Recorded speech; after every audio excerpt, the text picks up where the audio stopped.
Ainda bem que não sabe. Mas hoje tem um homenzinho torto aqui falando para vocês. Saí bem lá da nossa igreja, a gente teve um almoço lá hoje. O diácono Jorge está aqui, me viu lá, ele trouxe a Adriana para nos conhecer aqui também. Estou com a Roberta, minha esposa. É uma alegria muito grande estar aqui com vocês. Participamos das notícias, das possibilidades alvissareiras dessa igreja desde o começo, e somos muito felizes diante do Senhor e com os irmãos de podermos participar ativamente desse processo. Nosso desejo é que o Senhor amplie cada vez mais a bênção e faça com que não haja limites daquilo que Ele próprio deseja fazer com os irmãos e através dos irmãos. Vocês sejam sempre luz aqui em Nova Iguaçu, toda a Baixada Fluminense, e hoje a palavra de Deus não fica mais restrita àquilo que nós podemos fazer localmente. Que Deus também dê voz a vocês aqui na igreja local, a fim de que muitos ouçam e ouçam de longe também. Amém, queridos? Recebam o abraço do conselho da nossa igreja, a Igreja Presbiteriana do Bairro Imperial, lá em São Cristóvão, e que os irmãos progridam, sintam-se abraçados por nossa igreja sempre, em nome de Jesus. Meus irmãos, já recebemos oração pedindo a iluminação do Senhor, pedindo que o Senhor nos acompanhe nesse trecho da nossa vida. E eu gostaria de pedir que vocês abrissem a Bíblia no Evangelho segundo São João, capítulo 10.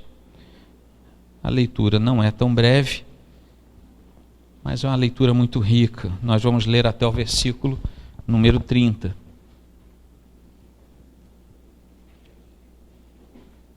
Quero agradecer o cuidado dos irmãos quando eu cheguei aqui. O pastor Alain já me deu uma injeção, o irmão correu lá na farmácia, já me deu uns comprimidos também. Então, agora é só Deus fazer o resto. Mas quero agradecer o cuidado dos irmãos para comigo também. Vamos ler, meus irmãos, diz assim: em verdade lhes digo, quem não entra no curral das ovelhas pela porta, mas sobe por outro lugar, esse é ladrão e salteador. Aquele, porém, que entra pela porta, esse é o pastor das ovelhas. Para este, o porteiro abre, as ovelhas ouvem a sua voz, ele chama as suas próprias ovelhas pelo nome e as conduz para fora. Depois de levar para fora todas as que lhe pertencem, vai na frente delas, e elas o seguem, porque reconhecem a voz dele. Mas de modo nenhum seguirão o estranho. Pelo contrário, fugirão dele, porque não conhecem a voz dos estranhos. Jesus fez esta comparação, mas eles não compreenderam o sentido daquilo que ele falava. Então Jesus disse mais uma vez: em verdade lhes digo que eu sou a porta das ovelhas. Todos os que vieram antes de mim são ladrões e salteadores, mas as ovelhas não lhes deram ouvidos. Eu sou a porta. Se alguém entrar por mim, será salvo. Entrará, sairá e achará pastagem. O ladrão vem somente para roubar, matar e destruir. Eu vim para que tenham vida e a tenham em abundância. Eu sou o bom pastor. O bom pastor dá a vida pelas ovelhas. O mercenário que não é pastor, a quem não pertencem as ovelhas, vê o lobo chegando, abandona as ovelhas e foge. Então o lobo as arrebata e dispersa. O mercenário foge, porque é mercenário e não se importa com as ovelhas. Eu sou o bom pastor. Conheço as minhas ovelhas e elas me conhecem, assim como o Pai me conhece, e eu conheço o Pai, e dou a minha vida pelas ovelhas. Ainda tenho outras ovelhas, não deixe aprisco. Preciso trazer também estas. Elas ouvirão a minha voz, e então haverá um só rebanho e um só pastor. Por isso o Pai me ama, porque eu dou a minha vida para recebê-la outra vez. Ninguém tira a minha vida, pelo contrário, eu espontaneamente a dou. Tenho autoridade para entregá-la e também para reavê-la. Este mandato recebi de meu Pai. Por causa dessas palavras, houve nova divisão entre os judeus. Muitos deles diziam: ele tem demônio e enlouqueceu. Por que vocês ouvem o que ele diz? Outros diziam: este modo de falar não é de endemoniado. Será que um demônio pode abrir os olhos aos cegos? Celebrava-se em Jerusalém a festa da dedicação. Era inverno. Jesus passeava no templo, no pórtico de Salomão. Então os judeus o rodearam e disseram: até quando você nos deixará nesse suspense? Se você é o Cristo, diga francamente. Jesus respondeu: já falei, mas vocês não acreditam? As obras que eu faço em nome do meu Pai dão testemunho de mim, mas vocês não creem, porque não são das minhas ovelhas. As minhas ovelhas ouvem a minha voz, eu as conheço e elas me seguem. Eu lhes dou a vida eterna, jamais perecerão, e ninguém as arrebatará da minha mão. Aquilo que meu Pai me deu é maior do que tudo, e da mão do Pai ninguém pode arrebatar. Eu e o Pai somos um. Amém. Palavra do Senhor para nós nesta noite, e que Deus fale profundamente ao nosso coração. Se nós fecharmos os olhos por alguns segundos, vamos fazer isso? Feche os olhos aí. Fique de olhos fechados. Nós vamos ver a dificuldade que nós temos com a localização espacial, e você está sentado. Imagine se você estivesse andando de olhos fechados. A nossa vontade é abrir os olhos, né? Pode abrir os olhos. Na natureza, alguns animais que são cegos ou têm pouca visão, aqueles que vivem em grandes profundidades do oceano ou sob a terra, eles desenvolvem alguns sentidos muito mais do que outros animais que têm visão normal. Algumas pessoas também nascem, infelizmente, com dificuldade ou com cegueira congênita. E elas também adquirem algumas habilidades que ajudam a contrabalançar a deficiência visual. Elas conseguem ter uma vida parcialmente normal a despeito das dificuldades que enfrentam. E Jesus passando lá no capítulo 9, e aí a gente vai entender um pouco melhor o capítulo 10. Ele estava passando e ele olhou para o lado e viu um cego de nascença, uma pessoa que nunca tinha visto antes. Ele tinha uma coisa em comum com uma outra história, que era de um coxo também de nascença, que aparece lá em Atos 3. E além de eles terem um problema congênito de nascença, eles tinham algumas semelhanças. E a palavra de Deus com isso nos ensina, pela semelhança, alguma coisa também para nós. Ambos eram mendigos, estavam à margem da sociedade porque tinham deficiências. Mas curiosamente os dois estavam muito perto do templo. Aquele coxo de nascença lá de Atos 3, diz o texto, que todo dia alguém o levava e o colocava próximo à entrada do templo. E este mendigo, que também era cego, aqui em João capítulo 9, também estava perto do templo. Jesus tinha acabado de sair do templo. Em 8:59 nós vemos: então pegaram pedras para atirar nele, mas Jesus se ocultou e saiu do templo. Quando ele saiu do templo, ele deu de cara com um cego de nascença. Então nós podemos inferir que ele estava bem próximo ali do templo. E os fariseus começaram a perturbar muito aquele homem que tinha sido curado por Jesus, porque Jesus o curou num sábado. Era mais importante que aquele homem obedecesse à norma religiosa de não se fazer nada num sábado, do que Jesus ter curado aquele que precisava ser curado. E eles perturbaram bastante aquele homem. Para piorar a situação, até os discípulos de Jesus desconfiavam que aquele homem era cego por causa dos pecados dele ou dos pais. Os fariseus foram no mesmo caminho e disseram: não, você não pode fazer nada de bom com esse homem, porque afinal de contas ele é um pecador. Então aquele homem carregava sobre si alguns pesos muito intensos. Ele era um mendigo, estava à margem da sociedade. Ele era um cego de nascença, não via as coisas. Ele estava colocado num lugar em que ninguém queria saber dele.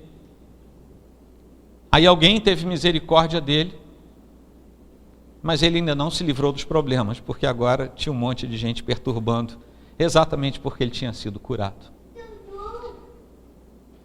Só que, ao curar a cegueira do mendigo, nós vemos isso em 9:41, Jesus vai acusar os fariseus, eles sim de serem cegos, mas serem cegos espirituais, e também de carregarem pecado sobre si. Então Jesus acusa aqueles homens de serem os verdadeiros cegos, e acusa aqueles homens de serem pecadores, algo que eles acusavam aquele homem cego de nascença. Passam-se cerca de 1500 anos. Nós temos o início da Reforma Protestante, uma aproximação que prepara aquilo que vai acontecer, inclusive quando os remonstrantes recebem a resposta do Sínodo de Dort. E há um homem lá na Escócia chamado Alexander Henderson, que foi discípulo, foi da terceira geração de discípulos, depois de John Knox, que foi aquele que estabeleceu o presbiterianismo nas terras escocesas. Ele era um anglicano de origem, e ele foi convencido à fé reformada na Escócia, ouvindo um sermão que tinha sido pregado por um outro gigante daquele tempo, chamado Robert Bruce. Nós estamos aí no século XVI, entrando no século XVII. E Robert Bruce pregou um texto em João 10:1. Ele usou apenas esse primeiro versículo. Em verdade lhes digo, quem não entra no curral das ovelhas pela porta, mas sobe por outro lugar, esse é ladrão e salteador. E quando ele ouviu aquele sermão, ele foi tão impactado que ele transformou aquele sermão, aquele texto bíblico, na principal defesa que ele tinha da doutrina e da eclesiologia presbiteriana que ele estava abraçando a partir daquele momento, deixando de ser anglicano, um episcopal, e passando a ser um presbiteriano reformado. Ele reconsiderou toda a sua vida, toda a sua doutrina a partir do sermão, em João 10, versículo 1. Esse texto que nós lemos, e particularmente o primeiro versículo abre isso, aponta Jesus Cristo como sendo o sumo pastor, mas também nos aponta para a importância de uma memória comunitária, da nossa gratidão diante de Deus.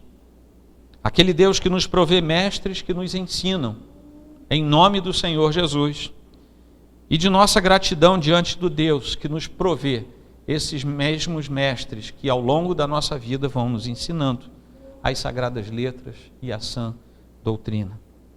Mas se a Bíblia relata a existência dos bons pastores que seguem o bom pastor, por outro lado também nós temos a antítese disso, que são os maus pastores, dos quais precisamos nos precaver. E talvez o texto mais intenso e emblemático disso esteja lá no profeta Ezequiel capítulo 34, que nos mostra os pastores maus numa antítese direta a João 10. A realidade de João 10 depende de entendermos João 9 e aponta para João 11. Em João 9, Jesus cura aquele cego, luta contra a hipocrisia dos religiosos, que eram líderes naquele tempo, estabelece o princípio e prepara a sua grande declaração: eu sou o bom pastor, o que acontece em João 10. E ele fala que ele é aquele que dá vida eterna. Virando a página, Jesus prossegue na sua missão, e nós temos a narrativa de Jesus ressuscitando Lázaro, como se ele estivesse dizendo, o evangelista estivesse dizendo: Jesus abre a vista aos cegos, Jesus oferece a salvação, e Jesus oferece vida e vida eterna. Então, esses 3 capítulos nos mostram uma sequência daquilo que Jesus traz para nós. É como se João 10 fosse o ápice, a revelação de Jesus feita por ele mesmo. João 9 e João 11 são os comprobatórios daquilo que Jesus faz e diz no capítulo 10. A prova disso está em que os fariseus diziam que Jesus não era Deus, capítulo 9, versículo 16, e que ele tinha demônio, 10, 20.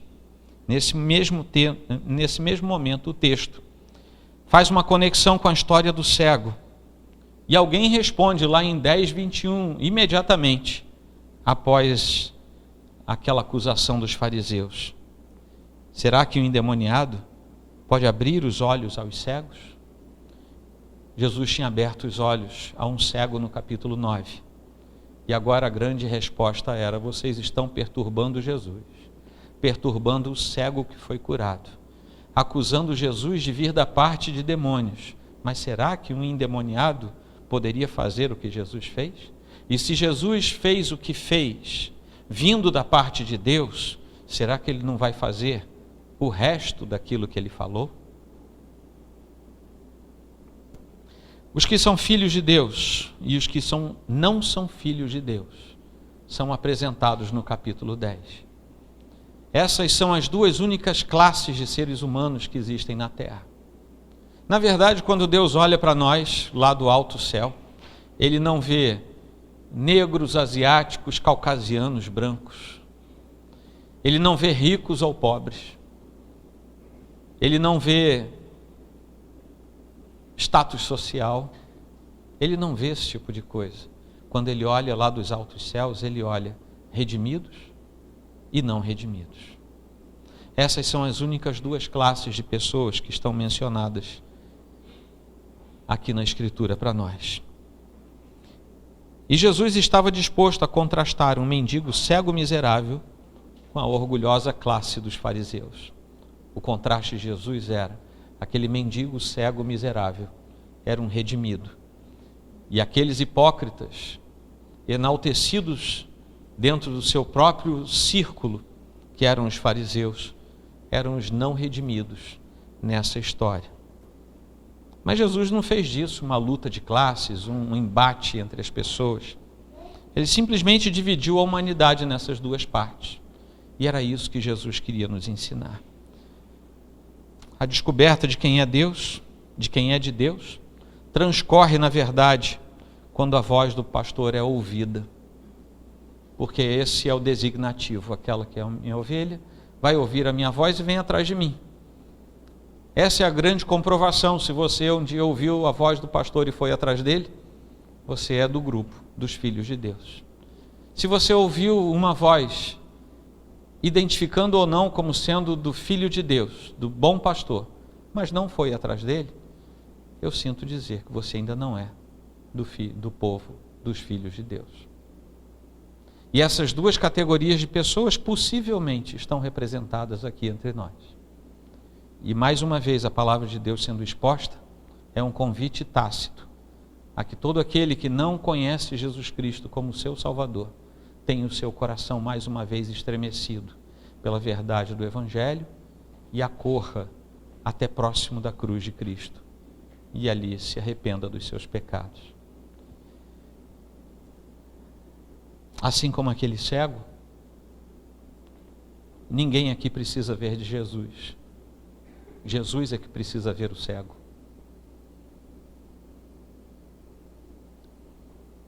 Ninguém precisa entender inicialmente o que Jesus fala.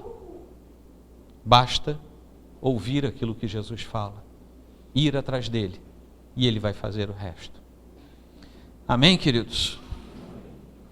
Eu gostaria que você percebesse que é isso que João 10 está falando conosco. E a partir daí, nós vamos falar 3 coisas para o nosso coração nesta noite. A primeira delas é que Jesus conhece e conduz as suas ovelhas. Isso está nos 6 primeiros versículos que eu li para vocês. Nós temos aqui uma relação muito íntima com o Salmo 23, versículo 1, que foi lido aqui nesta noite. O Senhor é o meu pastor. E com Isaías 40, 11, que diz: como pastor ele apacentará o seu rebanho.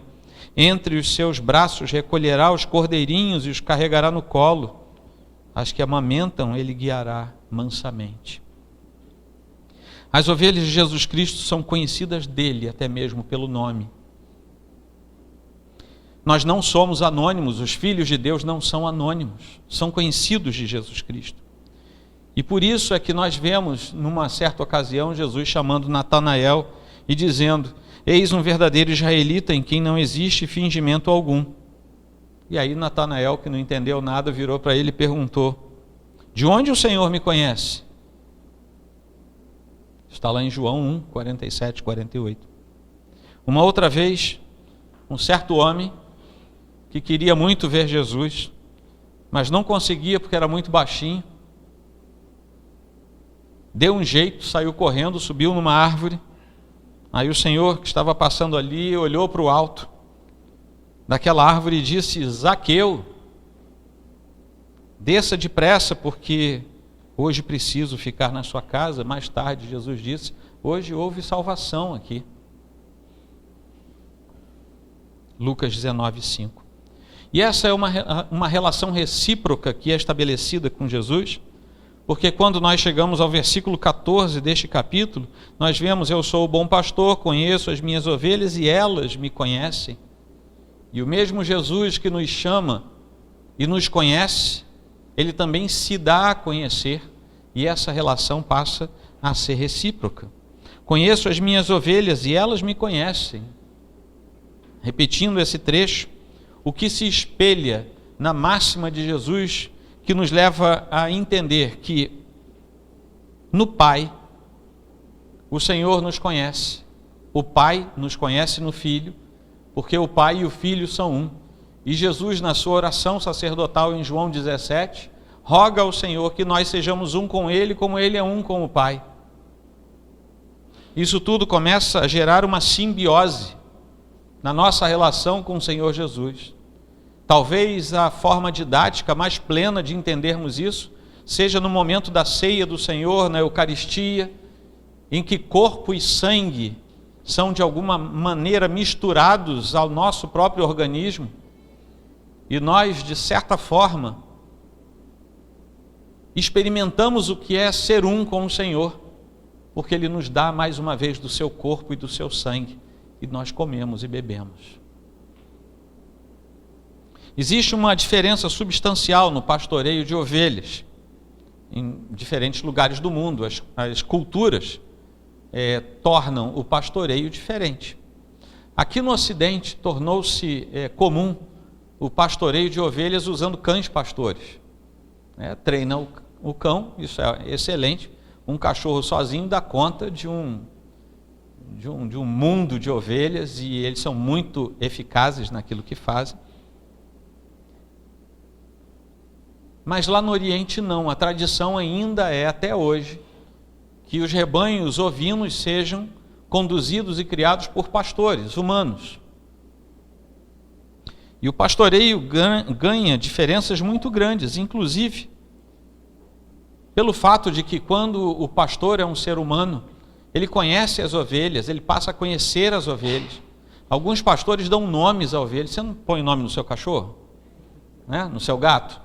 O pastor também coloca o nome nas ovelhas dele. E não importa se são 20, 40, 50, 100 ovelhas, ele começa a conhecer as ovelhas, ele vê a ovelha nascendo. Ele tosquia as ovelhas, ele cuida das ovelhas, ele sabe a ovelha que é mais lenta, mais medrosa, que enfrenta de maneira mais ou menos vigorosa as dificuldades da vida, aquela que é mais frágil. Se comer errado, se beber errado, vai ficar doente. Ele começa a conhecer, diferente, é claro, do pastoreio com cães, que não teriam essa habilidade. Isso está apenas no ser humano. E o pastor e escritor John Stott, certa vez, contou uma história, em que ele estava andando pelo Oriente Médio, numa dessas excursões que se fazem, se um dia eu fizer uma excursão, vou chamar vocês para irem, vocês vão ter que pagar, tá? Mas vocês vão. Mas ele estava fazendo uma dessas excursões, estavam num ônibus, andando lá pelo meio, e surgiu a ideia de falar sobre isso, sobre o pastoreio de ovelhas. E John Stott explicou como é que funcionava. Olha, nos tempos bíblicos, e até hoje o povo daqui faz assim, o pastor, ele cuida das ovelhas, ele observa o rebanho, ele conta as ovelhas, ele olha todo mundo lá, está todo mundo aí, tá? Ele quase faz uma chamada para as ovelhas, e depois ele vai à frente, as ovelhas vão atrás dele. E houve um episódio em que, andando de ônibus, eles olham para a janela, logo depois que ele explica isso tudo, eles olham para a janela, pela janela, e veio um sujeito com um pedaço de pau, andando atrás de um grupo de ovelhas, um pequeno rebanho de ovelhas, enxotando as ovelhas com certa violência. E alguém falou: olha, isso aí tá muito diferente daquilo que você acabou de falar para a gente. Então alguém pediu para o motorista do ônibus parar e desceram. Foram lá perguntar para o tal do pastor o que estava acontecendo aquilo. E a pessoa voltou aliviada. Ela disse assim: gente, pode ficar tranquilo. Ele não era o pastor daquelas ovelhas. Ele era o açougueiro. E com Jesus, meus irmãos, não é assim. Ele realmente é o nosso pastor, ele vai à frente e nós seguimos Jesus. Ele não é o açougueiro. O açougueiro é aquele mercenário do qual ele fala, que tem interesses apenas financeiros nas ovelhas. E se o perigo chega, o mercenário vai embora e deixa as ovelhas para lá. Ele não tem qualquer tipo de amizade ou de graciosidade em relação às ovelhas. Ele só quer o benefício que as ovelhas podem trazer. Ele nunca nos leva para caminhos escusos, ele nunca nos leva a pecar, ele nunca nos leva à morte, mas ele sempre nos alerta e nos livra do pecado. A tal ponto que, se ele um dia pedir para você andar pelo vale da sombra da morte, tenha certeza de duas coisas. Primeiro, ele conhece o vale da sombra da morte. Segundo, quando você estiver lá, ele estará com você. Ele não vai mandar você sozinho. O segundo ponto é que ele cuida de suas ovelhas. E nós vamos agora até o versículo 18. A grande preocupação nos tempos de Jesus era encontrar boas pastagens. As ovelhas precisavam comer bem e comer grama bem verde, beber água limpa. E por isso Jesus se mostra como o pastor que alimenta as ovelhas. Ele nos alimenta com o seu alimento espiritual, que é a sua palavra. Ele nos instrui, ele nos dá uma dieta saudável, nos edifica plenamente. E por essa mesma razão, a Escritura nos mostra que um pastor humano deve ser capaz de ensinar e ser apto para admoestar segundo o ensino do próprio Jesus Cristo. É por isso, meus irmãos, que pastores e presbíteros estão preocupados que o povo de Deus não seja alimentado com nenhuma espécie de fast food espiritual, mas que recebam comida sólida. É por isso também, meus irmãos, que o autor, a carta aos Hebreus, lá no finalzinho do capítulo 5, exorta os seus leitores a comerem alimentos sólidos e a pararem com leite espiritual. É hora de seguir em frente, passando do leite, deixando o mingau para trás e comer comida sólida. Porque Jesus Cristo nos alimenta com a sua palavra, que é sólida, é profunda, é pesada, com a Bíblia, esses 66 livros de que nós dispomos. Eu nunca contei, mas eu li que tem mais de 2 milhões de palavras aqui para nós lermos. A única fonte que é capaz de nos fazer completos em Jesus Cristo e para Jesus Cristo. Mas o que Jesus faz em seu ministério de abertura, e lá na cruz do Calvário, não começou ali. Não começou como algo sem planejamento. Jesus não teve um insight no meio do seu ministério: eu acho que eu vou morrer pelas pessoas. Ele não teve um insight aqui no capítulo 10: eu acho que eu vou me apresentar como bom pastor. Tudo teve o seu início antes do tempo. Antes de o tempo ser criado, antes de qualquer coisa ter sido criada.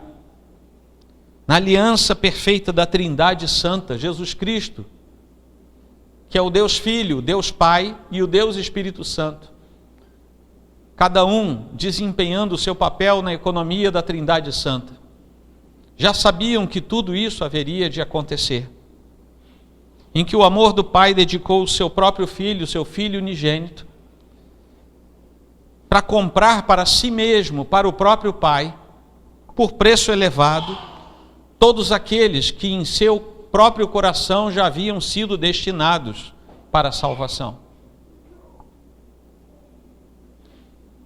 Não houve um momento na história da redenção em que Deus estalou os dedos e disse: eu acho que eu vou salvar algumas pessoas.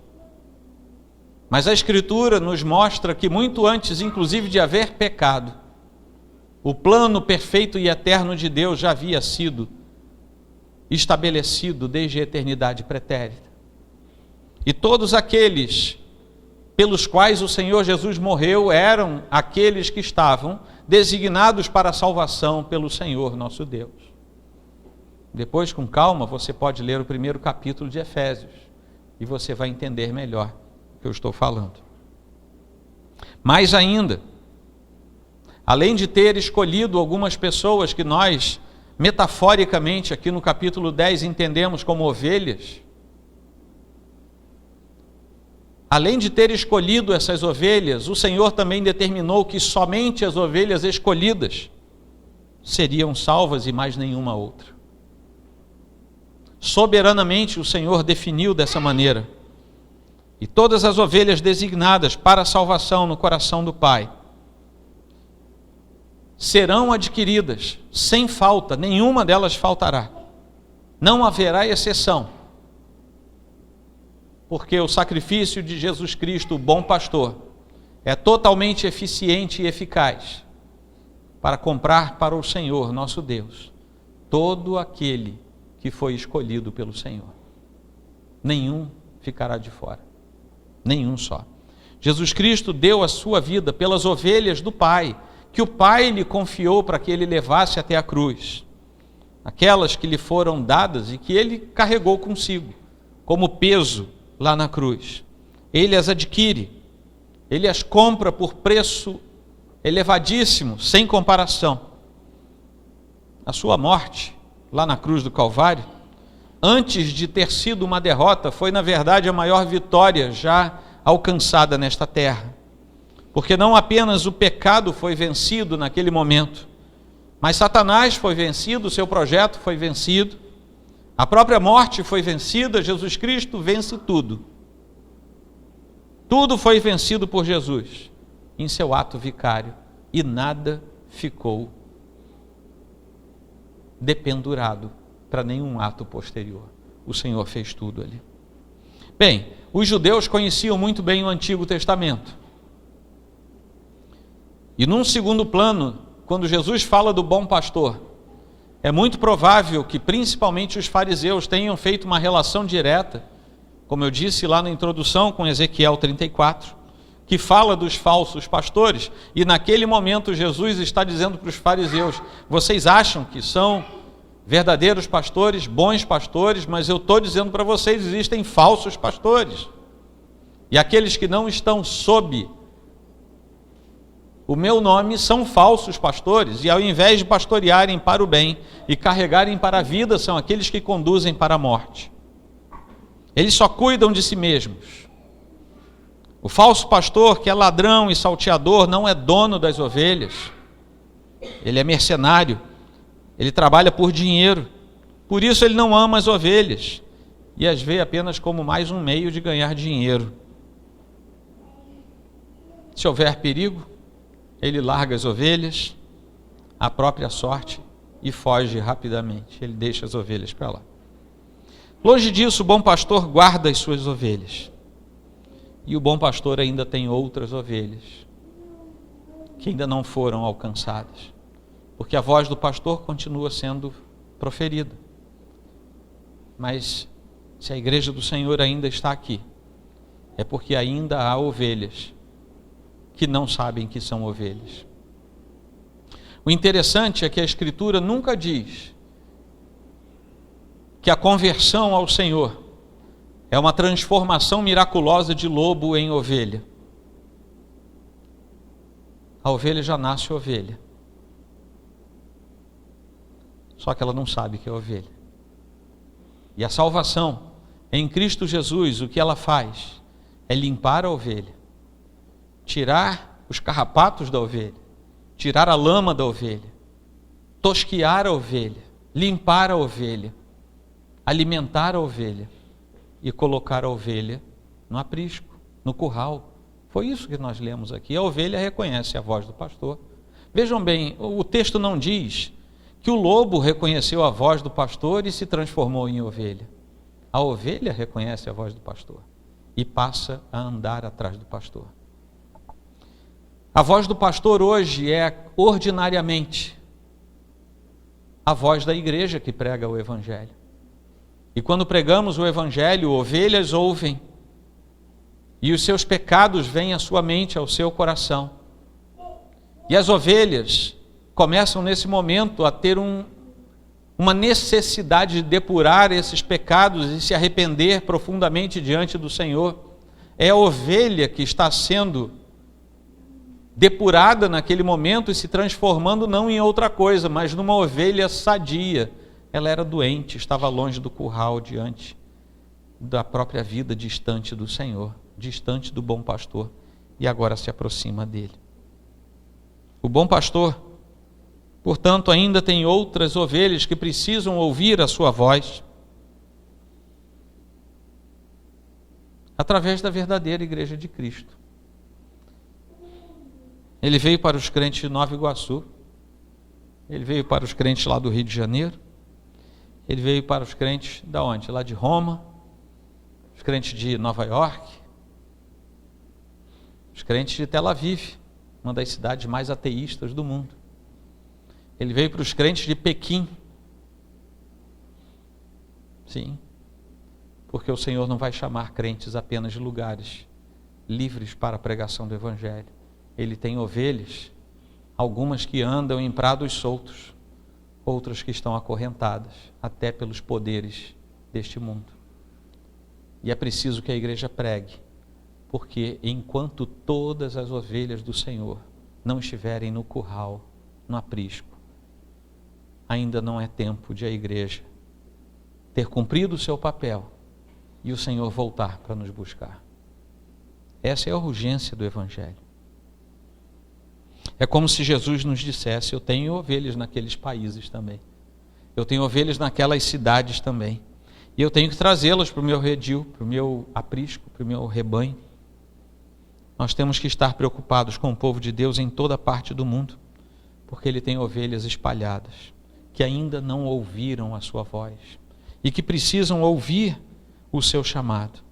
E cabe à igreja do Senhor fazer com que essa voz seja proclamada, o seu evangelho seja espalhado, e essas ovelhas desgarradas percebam que Jesus é a porta, como ele próprio diz: eu sou a porta. Que ele é a porta para a salvação. Porque quando uma ovelha descobre o curral, ela descobriu a salvação. Nessa metáfora que o Senhor Jesus usa. Amém até aqui, irmãos?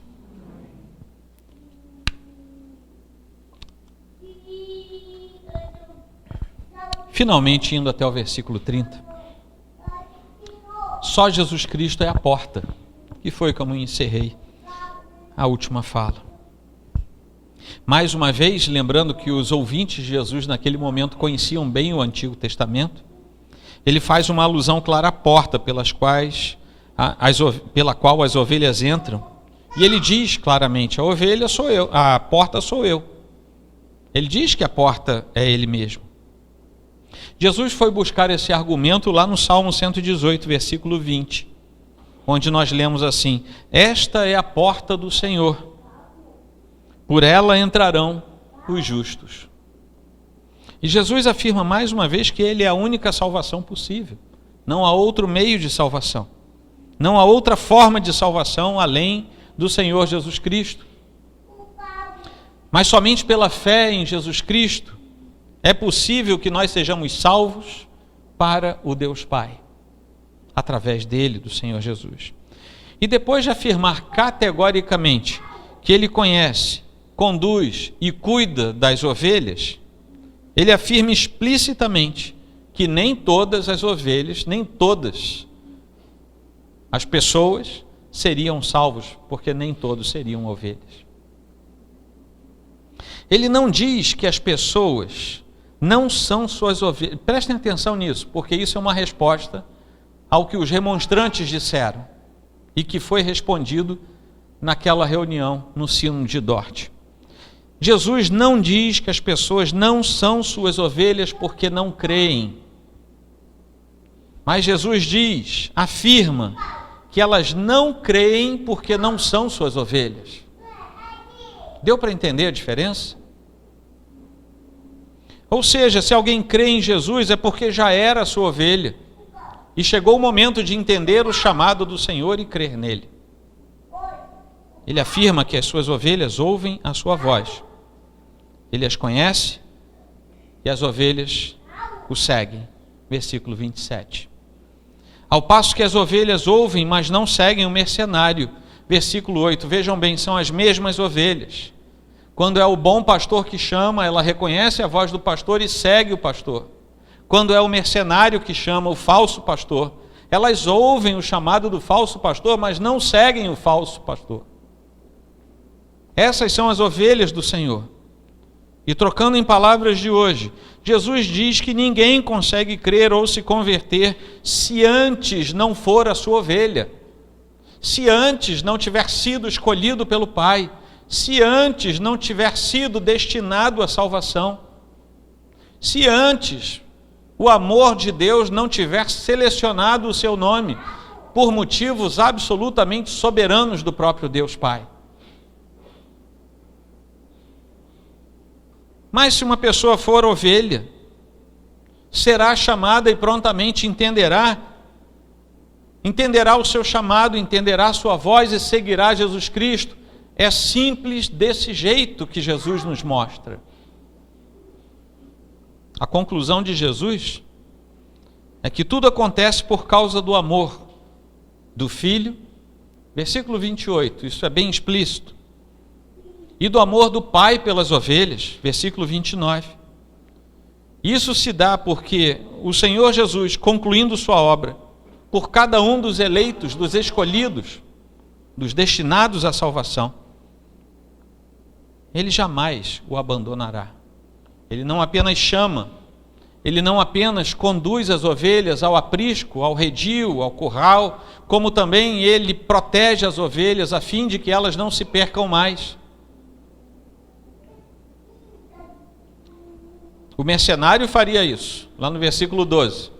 Diante do perigo, o mercenário iria embora, deixaria as ovelhas sob ataque direto de qualquer inimigo. Mas as suas ovelhas, versículo 28, jamais perecerão e ninguém as arrebatará. De onde? Da mão do bom pastor. Ninguém tira as ovelhas da mão do bom pastor.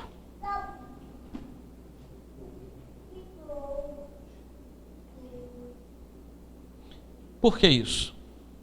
Porque uma vez sendo ovelha do Senhor, o Senhor não apenas lhe confere a segurança do rebanho, como o Senhor também lhe confere vida eterna. Todo aquele a quem Jesus chama, todo aquele a quem Jesus redime, a esse Jesus também dá vida eterna. E quando o Senhor Jesus dá vida eterna, Ele dá garantias de vida eterna. O que nós chamamos de doutrina da perseverança dos santos. Fora de Jesus Cristo, não há nenhuma outra obra suficiente que possa pagar aquilo que só Jesus faz. O preço do pecado não pode ser pago fora de Jesus Cristo. O preço do pecado não pode ser pago fora da cruz. O preço do pecado não pode ser pago por nada que eu e você fizermos. Por mais altruísta que seja uma pessoa, ela não consegue pagar a dívida do pecado, porque ela não é em relação a nenhuma outra pessoa. Ela não é em relação a um estado, indivíduo, coletividade, grupos. Ela é em relação a Deus, e nada pode pagar uma dívida contra um Deus santo e justo, a não ser o próprio Deus, santo e justo, fazendo-se homem em nosso lugar e morrendo na cruz, a fim de que nós sejamos salvos. A razão para isso é que somente Jesus pode dizer: eu e o Pai somos um. Está lá no versículo 30. O que o coloca como o único Deus manifestado entre nós, capaz de ser homem e Deus ao mesmo tempo, cumprindo as exigências da lei sacrificial perfeita e eterna, para que nós pudéssemos ser salvos. Com isso, o pastor Jesus é também Deus Salvador. O bom pastor é o nosso bom Deus. As ovelhas são os seus filhos. O rebanho é a igreja. O redil é a comunidade local. E também a igreja invisível do Senhor. Ele é tudo, como diz a carta aos Hebreus, ele é o Cordeiro Santo, o único Cordeiro que podia ser imolado e aceito como sacrifício perfeito e perpétuo. Ele é o altar, o único altar capaz de receber um sacrifício dessa magnitude, sem a corrupção da mão humana. Ele é o sacerdote.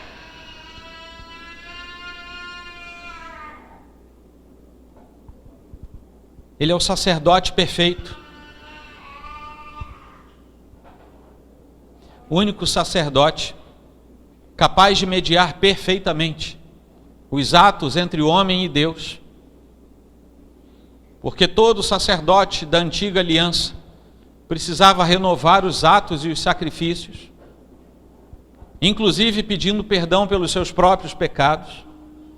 E somente Jesus Cristo, o sumo sacerdote, segundo a ordem de Melquisedeque, é santo o suficiente para levar um sacrifício como ele próprio é, o Cordeiro Santo de Deus, e imolar-se a si próprio, nele mesmo que é o próprio altar. E ele é também Deus, que recebe tudo isso.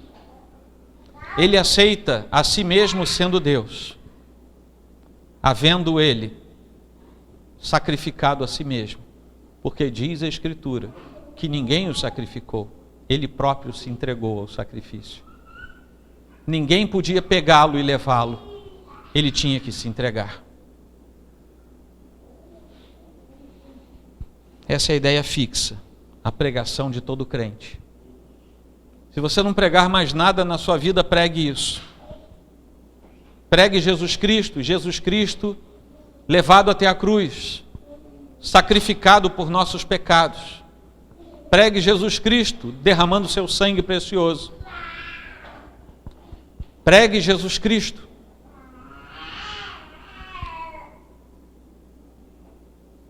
Pregue Jesus Cristo alcançando vidas.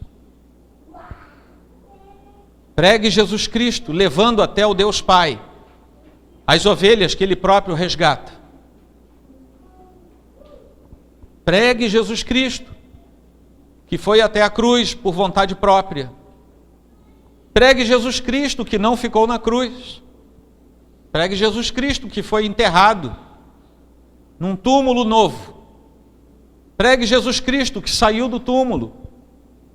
Pregue Jesus Cristo, que não ficou morto, ressuscitou. Pregue Jesus Cristo, que uma vez ressurreto, mostrou-se a mais de 500 testemunhas, além dos seus discípulos. Pregue Jesus Cristo, que disse que vai voltar. Pregue Jesus Cristo, que disse: eu sou o bom pastor.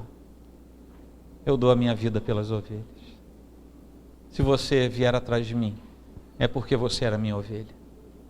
Se você ouvir a minha voz e entender, não demore, venha logo. Entre por mim, porque eu sou a porta. E quando você passar pela porta, você vai encontrar pastagens. Você vai encontrar pastos verdejantes. Você vai encontrar água fresca.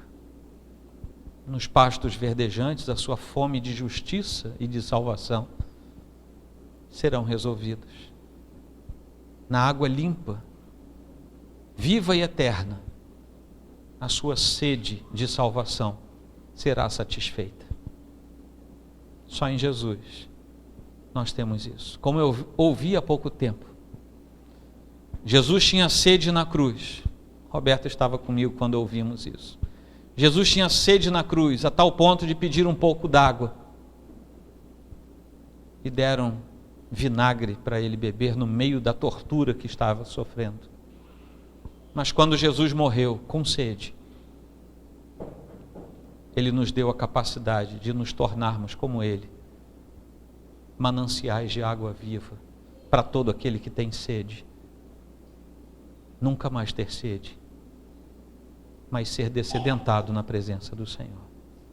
E aquele que beber dele, como ele falou para a mulher samaritana na beira do poço, aquele que beber daquela água nunca mais terá sede. Nunca mais terá sede.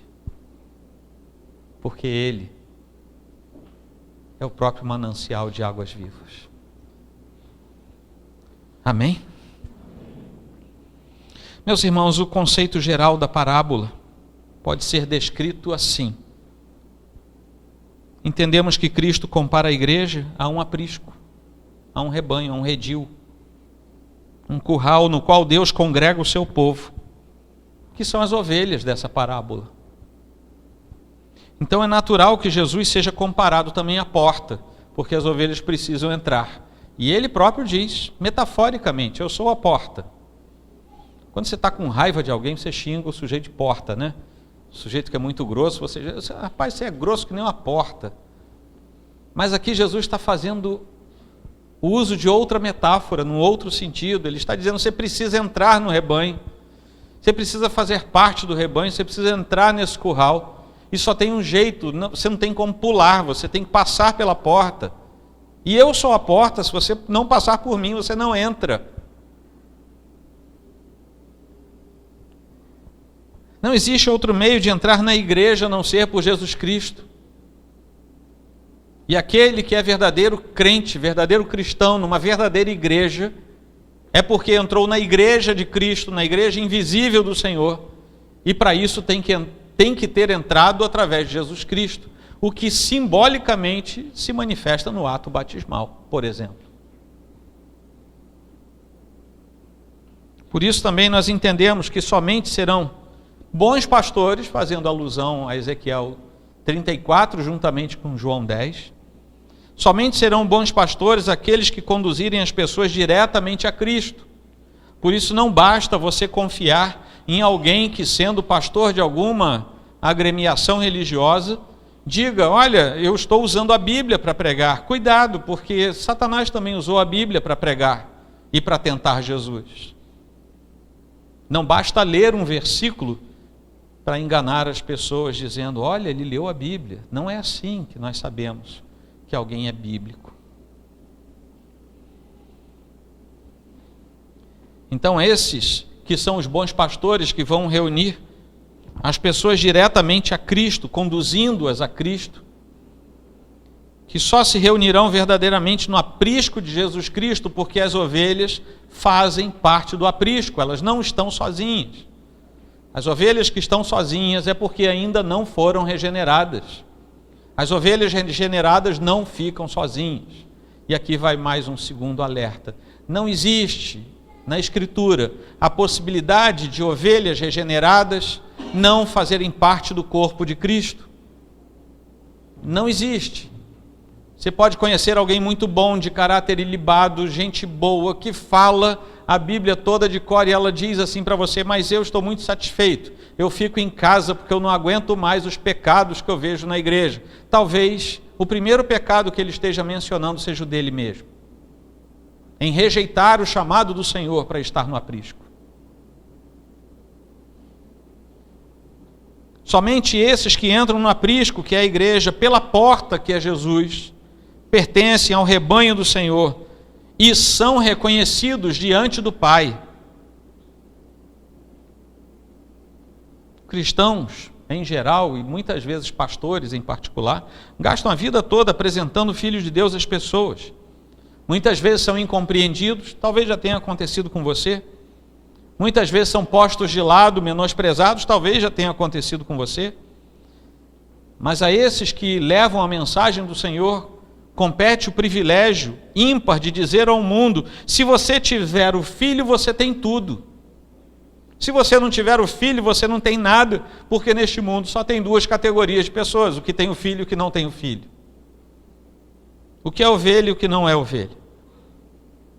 Jesus vinha confrontando os fariseus de modo bastante pontual, já desde o capítulo 7 de João. Ele vinha anunciando e se preparando para a paixão em Jerusalém, o que vai acontecer alguns capítulos depois. Do capítulo 7 até o capítulo 10, é isso que Jesus vem fazendo. Ele vem preparando seus discípulos e o povo, e mostrando abertamente quem ele era, até que aqui ele diz: eu sou o bom pastor.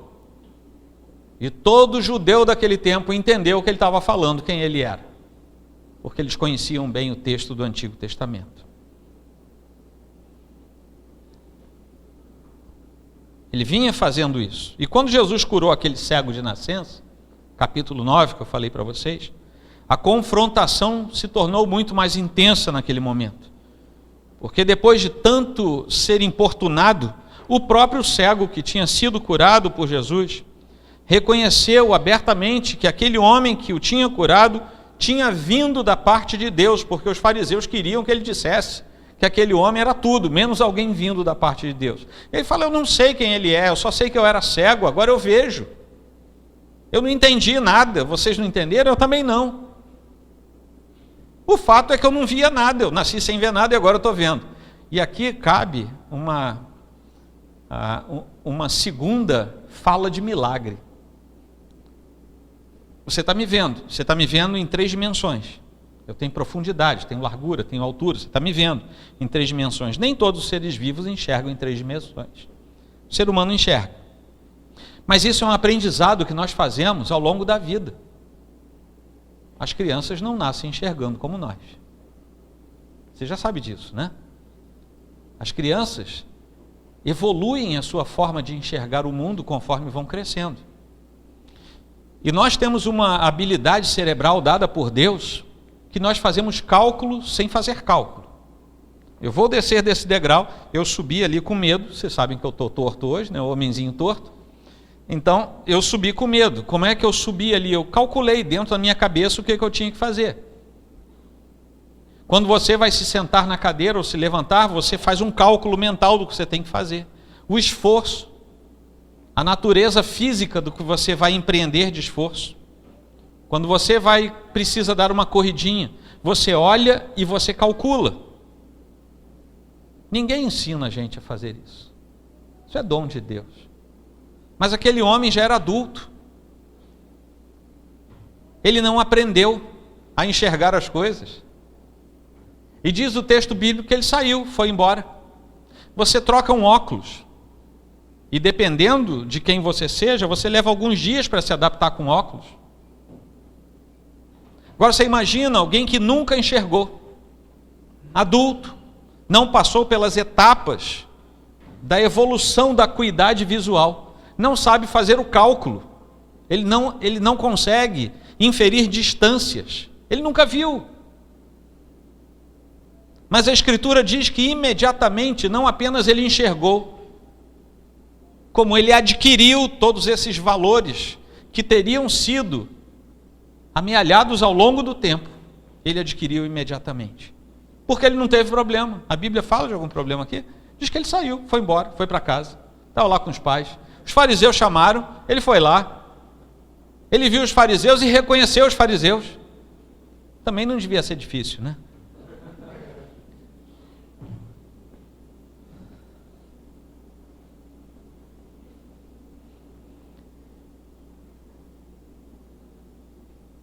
A partir daquele momento, todos saberiam que Jesus era o Cristo.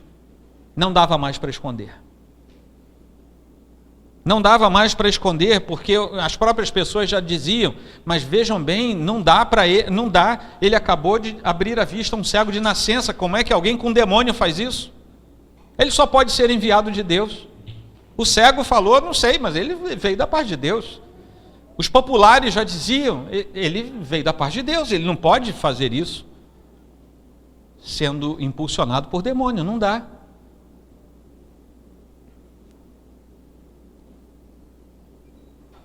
quando ele fosse finalmente entregue ao sofrimento e à morte. Todos saberiam que ele tinha se entregue à morte na forma de sacrifício, voluntariamente, porque ele era o bom pastor, e ele disse: eu dou a minha vida pelas ovelhas. Todo mundo saberia que ele era o bom pastor, todo mundo saberia que ele era o pastor enviado por Deus, todo mundo saberia que nem a morte resistiria diante dele.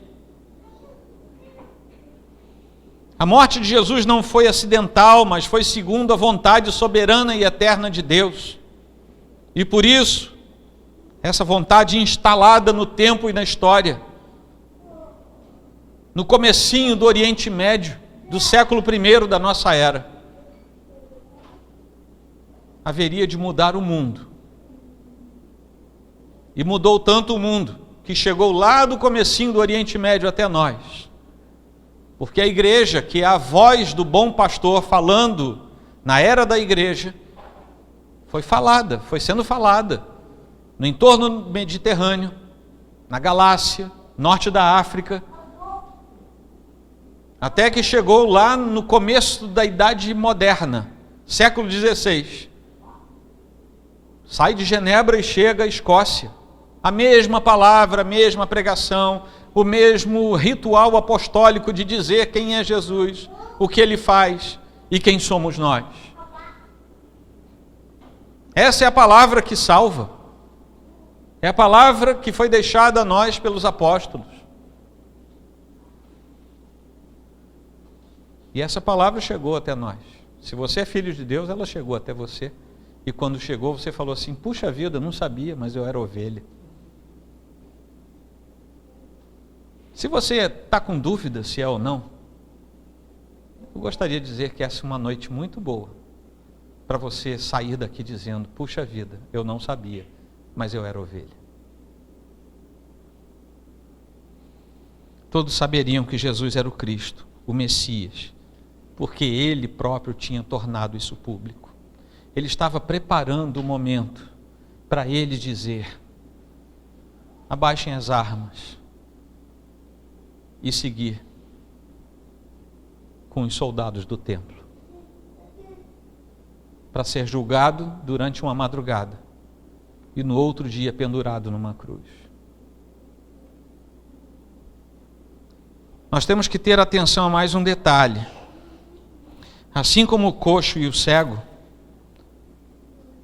aquele coxo lá de Atos 3 que eu falei para vocês,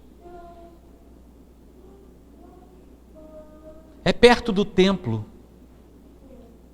É perto do templo, ou seja, é perto da comunidade de Deus, que nós teremos as respostas às debilidades da nossa existência.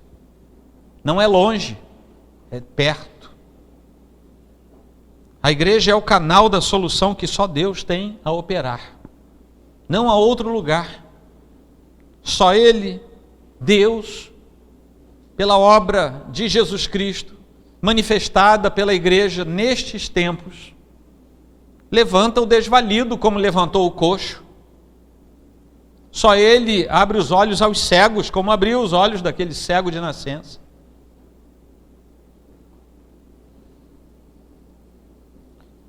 Já indo para o final, eu já usei essa ilustração uma vez, mas conta-se que um homem muito rico e seu filho muito querido tinham, exatamente por serem muito ricos, eles tinham adquirido ao longo do tempo obras muito caras.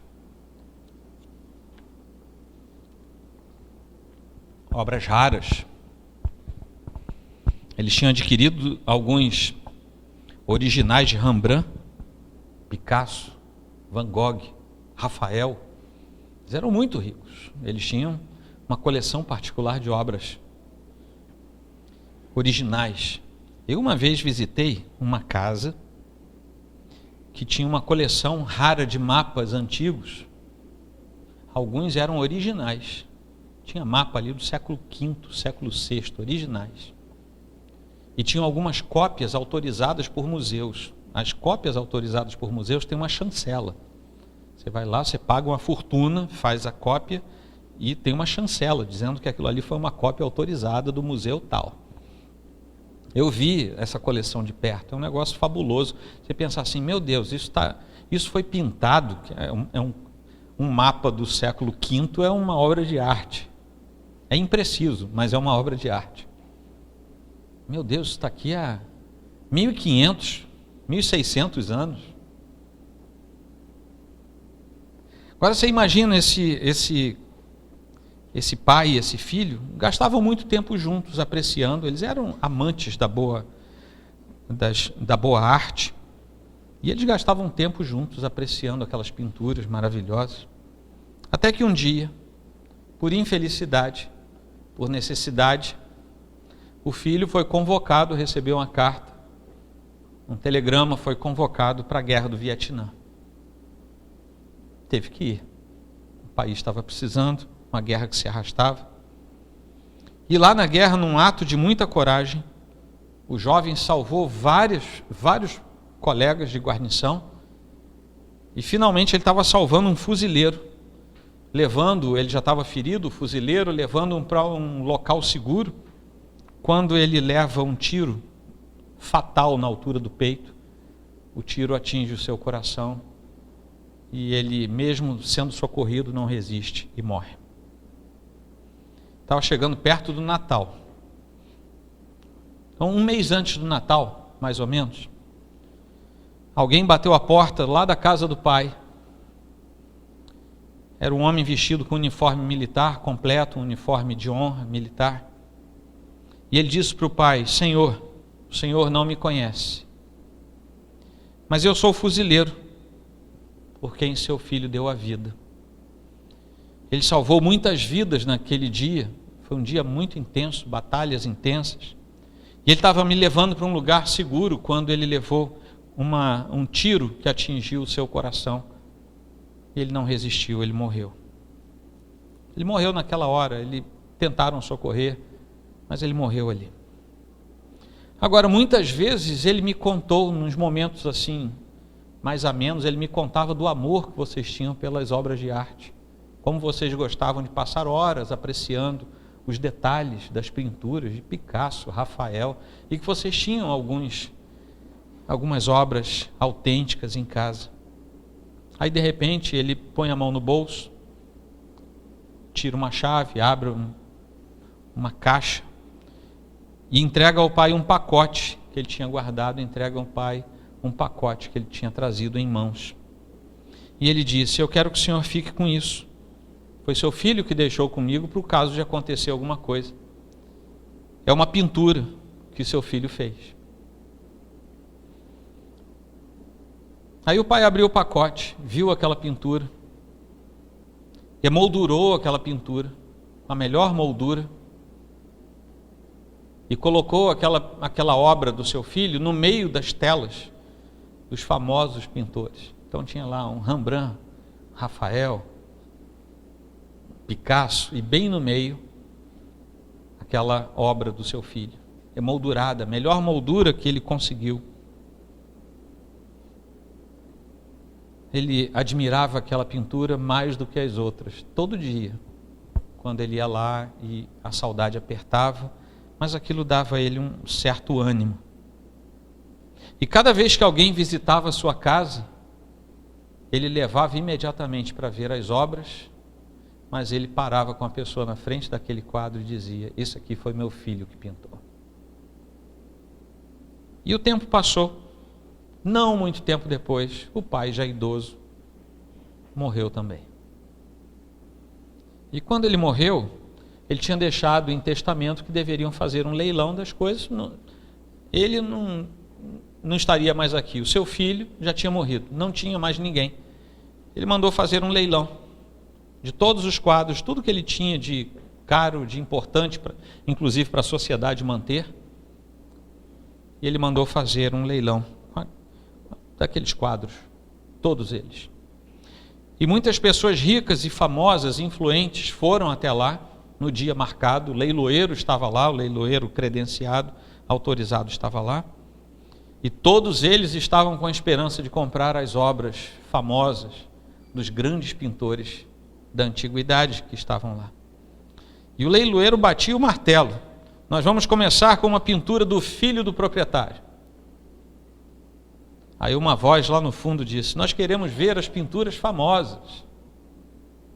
E o tempo arrastado, o tempo percorrido, e o leiloeiro insistindo: será que alguém tem um lance para esta pintura? $200, $100, precisamos começar por ela.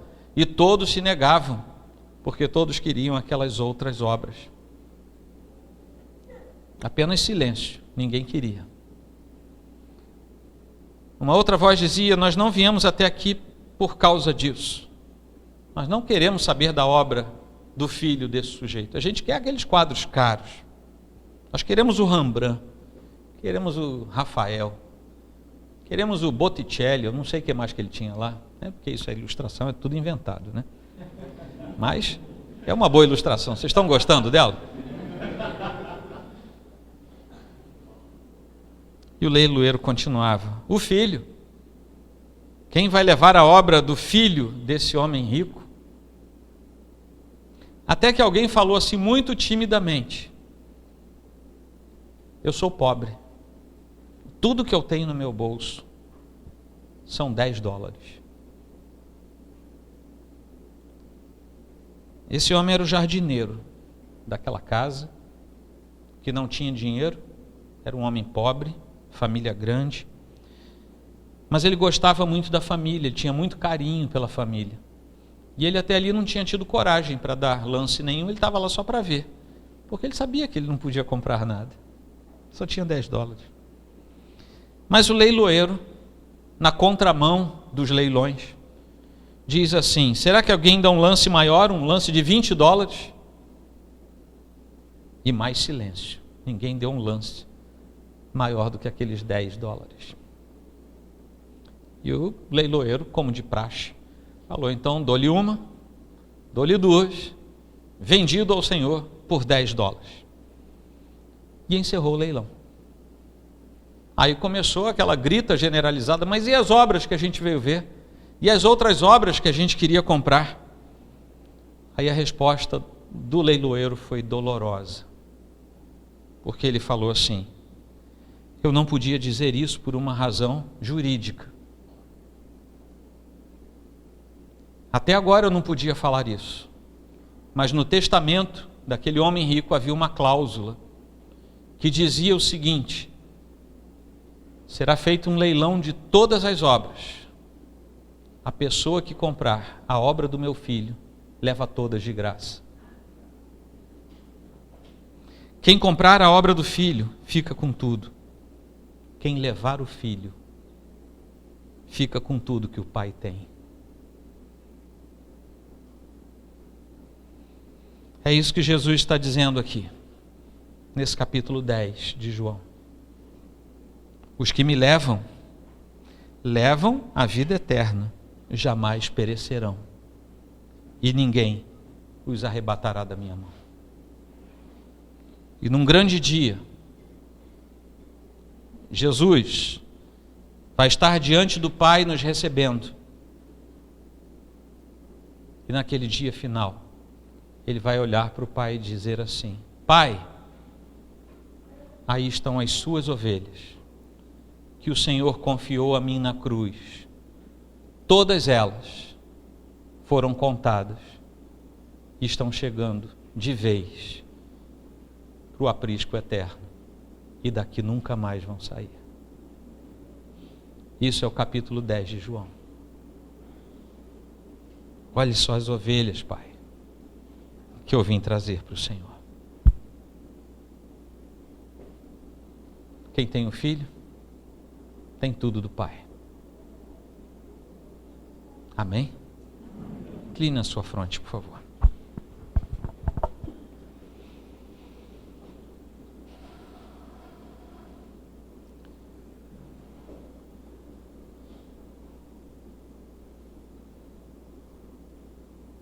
Antes de orar, eu queria que você, assim, de fronte baixa, você olhasse para o seu coração. Só tem uma coisa que eu queria que você perguntasse a você mesmo nessa noite. Você já ouviu a voz do pastor chamando você? E se você ouviu, vai a segunda pergunta. Você já foi atrás dele?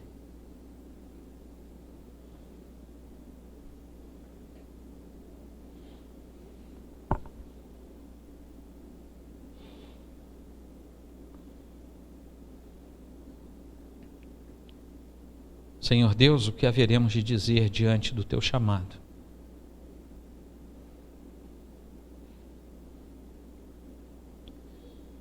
Obra como essa jamais foi vista, nem se verá, porque o Senhor é aquele que, sem qualquer merecimento da nossa parte, nos chamou e nos chamou de tal maneira que, quando somos ovelhas tuas, nós não resistimos e nós vamos até o Senhor. Meu Deus, aqui nesta noite, como em toda a face da terra, é possível que haja duas categorias de pessoas.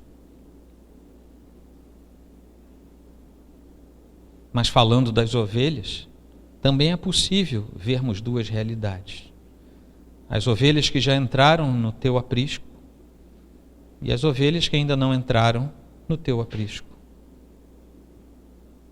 Primeiramente, Senhor, eu peço misericórdia e renovo sobre a vida das tuas ovelhas, porque mesmo sendo ovelhas, foi o Senhor mesmo quem disse que neste mundo nós haveríamos de sofrer uma série de coisas.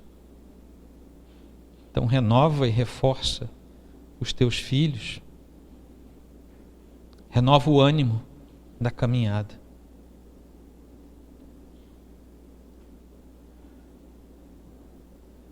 Mas, Senhor, é possível que aqui entre nós haja também ovelhas que estão te ouvindo hoje pela primeira vez, eficazmente com esse chamado. Talvez já tenham ouvido falar de Jesus, mas quem sabe nesta noite é a primeira vez que te ouvem de modo eficaz, como convite a entrar no aprisco.